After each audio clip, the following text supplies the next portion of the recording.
No game. No game. No game. Wow. No game. It's embarrassing. It's embarrassing. Obviously, On lots of levels, it's embarrassing. I'm ready for a game, man. I'm a fan. You're a fan. Well, unfortunately I'm out for of breath, you, too. where did you get that outfit? I'm just saying. Unfortunately for From you. your closet. Unfortunately. I knew my wife would lend that out. Unfortunately for you, we're not here for a game. Actually, we're here because we're going to learn about why we don't want to be a fan. But I am a fan. Well, you're something. No game. You need some oxygen, Mr. Mike. Fan. Mike. Can we, no game. No game. Can we at least do the national anthem? Actually, on this weekend, when we celebrate Memorial Day over the weekend, doing the national anthem could not be more appropriate, as we honor those who have fallen, so that we might be free to worship on a Saturday night in West Burlington, Iowa.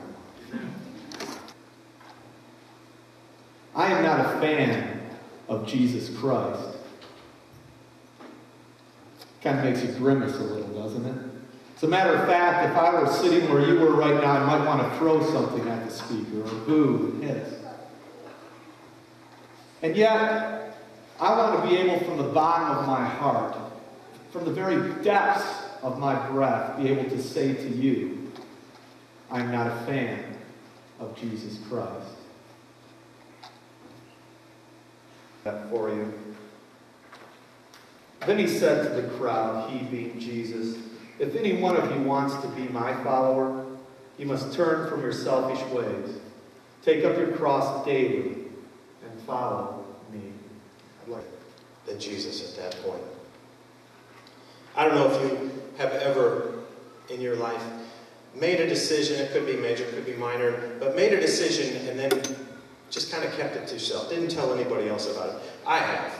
And it's usually something like, I'm going to lose 20 pounds. I'll let you decide. Did it work?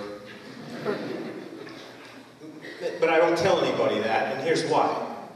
Because if I told somebody, they might ask me, hey, how's it going? And then I have to say, well, you decide. Or I'm going to start working out every day. And if I told somebody, they might say, great, that's what I was going to do. Let's be workout buddies. And then I'd be stuck, I wanted to go into this decision with kind of a back door out. Or maybe it's, I want to get more into the Word. I want to get really, really hardcore about the time I spend in the Bible. But I'll keep that to myself, because then somebody will want to study with me, and, that whole thing again. Well, this next guy, Nicodemus. First, let's talk about that name. How about that? Nicodemus, really? Anyway, Nicodemus, I think, was one of those guys that kind of kept some of those decisions to himself. Nicodemus he was a part of the Sanhedrin. This was 72 guys that had reached the top. They were in the Sanhedrin, they were the religious rulers, scholars, the social, they were it. They had reached the pinnacle of what it was to be in Israel at that time.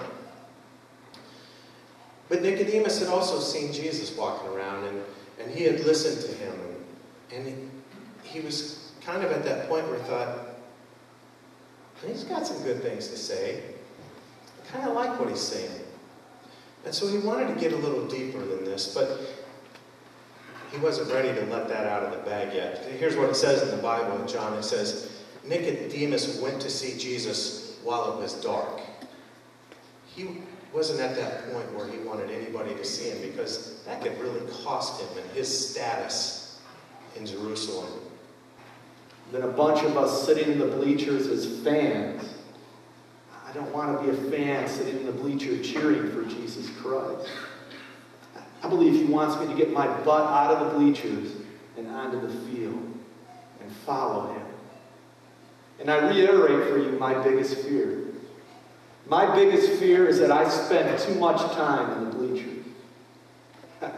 If I'm being totally honest, my biggest fear is that our churches in America today spend too much time in the bleachers.